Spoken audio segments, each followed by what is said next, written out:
Ek is Errol Waldemans.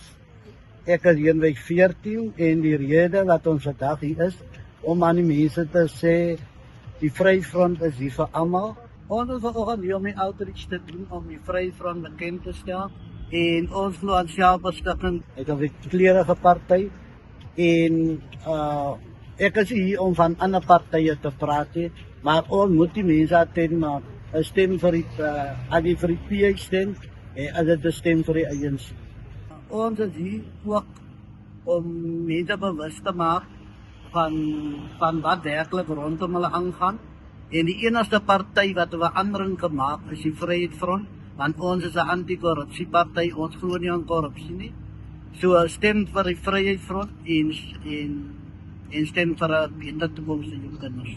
Ja, ek wil net sê ek en Errol kom nou al 'n baie lank pad en ek support op 100% en hy is die kandidaat wat ons die vorige verkiesing ook die meeste stemme gekry het.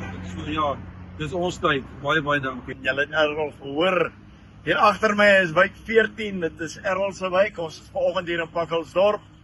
2 weke na registrasie, hier hoor die toeters op die agtergrond. Dankie Pakkelsdorp. Julle ontvang ons goed. Dit is ons tyd. Ons is opgewonde. Ons werk as 'n span saam en dit is ons tyd en ons gaan hier vanaand na voorkant toe. Dankie.